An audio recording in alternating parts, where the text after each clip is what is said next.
Flat Earth Clues Part 1, The Empty Theater. This is part of a series of clues that can help you get your head around both the design of the flat Earth system we live in and who has been involved in the deception to hide it from you.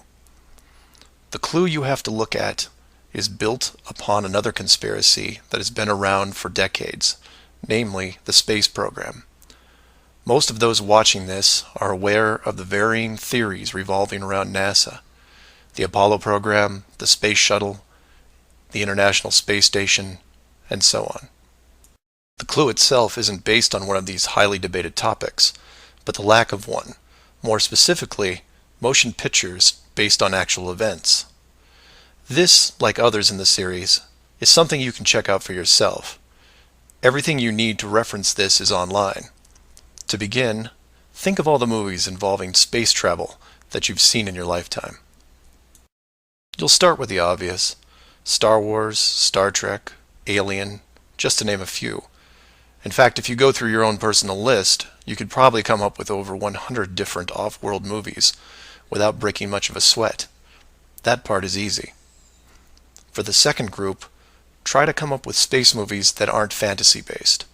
You'll get a list that has Red Planet, Gravity, Mission to Mars, 2001, things like that. These films will usually take on a not-so-distant future theme, and where we could be down the road. And it's still a pretty good-sized list. These first two groups of films are encouraged by the authority, because they reinforce the globe model through assumption. The entertainment system demands that the globe view and solar system concept is a given. Therefore, the actual worldview must also be true.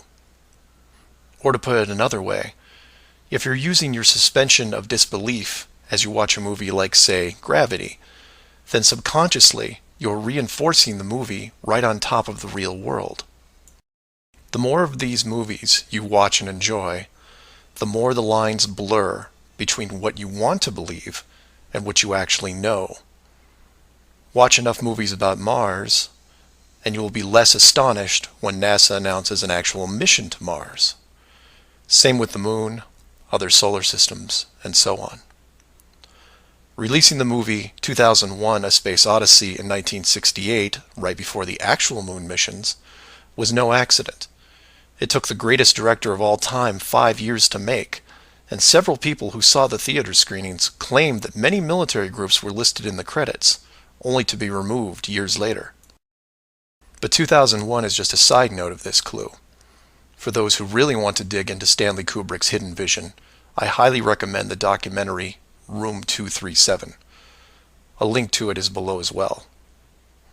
Now you are aware of the first two groups of space films. There are those that contain generous amounts of fantasy, and those who try to paint our near future. These two groups are easy to find.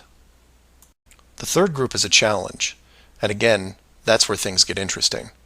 The moon missions concluded in 1972, and even though it's still considered the greatest achievement by mankind, no fact-based movies were made regarding it until The Right Stuff was released in 1983. Now you might say that it had only been 11 years, and maybe it was tough to get the rights, and so on, but that's not what made the film interesting. The movie ran extremely long for 1983, coming in at 3 hours and 12 minutes. It was an exhaustive look at the astronaut selection process, the competition, and the training facility itself. But when the credits rolled 3 hours later, chronologically, they had only gotten to the low Earth orbit missions. Just for fun, Google The Right Stuff movie and see how many spacecraft you can find. It won 4 Academy Awards and did a great job at the box office, but the Apollo missions were never touched. The only other major motion picture that involved the actual moon program was Apollo 13 in 1995, a full 12 years later. Apollo 13 only covered a single moon orbit and no landing or close-up reference to the previous missions below them. And after 1995, that was it. Nothing. Hollywood is known for leaving no stone unturned, with reboots and sequels to nearly everything. Yet in almost 60 years, There has never been a single moon mission movie based on actual events. Hundreds of science fiction films reference in it. Everything from Superman to the Transformers. But literally nothing that covers the moon's surface. 6 complete moon missions involving multiple vehicles, moon buggies, playing golf, and no one wants to touch it.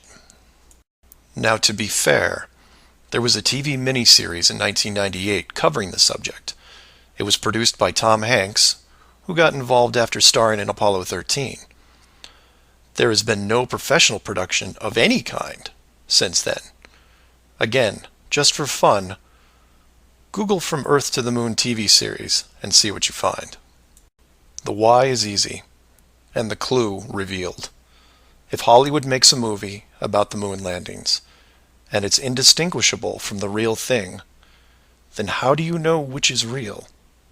It raises some subtle questions involving stage technique and how long they've been in place. If Hollywood could fake it now, then when did they first have the ability? There is one other movie which stands out, and I mention it because I can't believe it ever got made, is Capricorn 1. The film's plot involved the faking of a Mars mission and how it could be accomplished. In short, it's part of the Conspiracy World Bible. I highly recommend it, and the link is below. To summarize, all space movies are encouraged by the authority, except for the ones that are based on actual accounts. Those are not allowed. The moon program has been buried in entertainment because the moon cannot be reached. It's either outside the barrier or just a highly rendered image, like any planet you see when entering a video game. The world is flat, and this is just one clue. So do some of your own research and ask questions. Please feel free to email me at msargent23@comcast.net or 303-494-6631.